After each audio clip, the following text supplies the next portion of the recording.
Now, Kenya plans to phase out petrol vehicles and replace them with electric ones to reduce carbon emissions and pollution. Public transport in Nairobi, including motorcycle taxis, have started to transition, with renewable energy sources generating the majority of the country's electricity at affordable prices. The move from fossil to green seems sensible, but is everyone convinced? Our reporter Pakwesi Asare reports from Nairobi. If this was a petrol motorcycle, you'd expect a revving engine. Instead, all you hear is the rattle of a chain on this green Kenyan road. That's because this is an e-motorcycle powered by an electric battery. Around 3 million petrol motorcycle taxis, known as bodas, zip through Kenya's traffic every day. They are a quick and cheap form of public transport. The government wants to phase them out and replace with e-motorcycles. Currently, there are around 2,000 e-bodas in use, and this number is set to grow. But what do boda operators think about having to give up petrol and go green? I'm about to find out. 27-year-old Moses Lugalia has ditched his petrol motorcycle for an e-boda. He purchased it on finance, making it affordable. So where are you taking me to? We're heading to the battery swap station. He normally stops at least once a day to switch his e-boda smart battery for a fully charged one. This cost him no more than $1.42 and gives him a travel distance of 80 kilometers. He tells me how easy it is.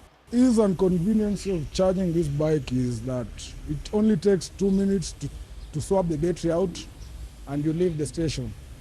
The battery is cheaper than petrol. In a country where fuel prices have hit record high, e-boda riders can earn 50% more than with petrol bikes due to fuel savings.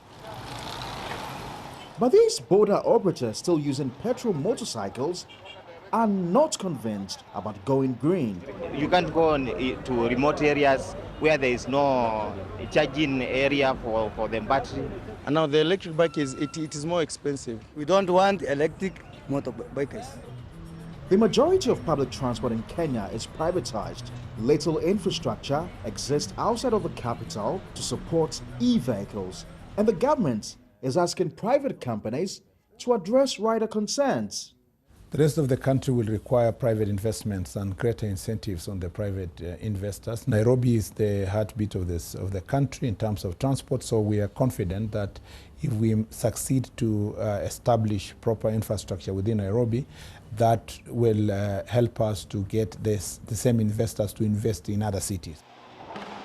Attractive tax breaks and subsidies given to electric vehicle companies like Rome are helping them scale up.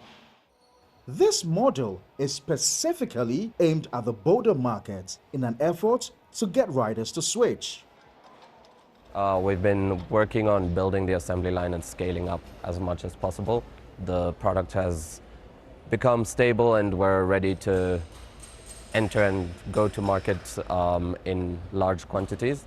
The scale is the issue, so in 2024 we're trying to get 8,000 bikes onto the road.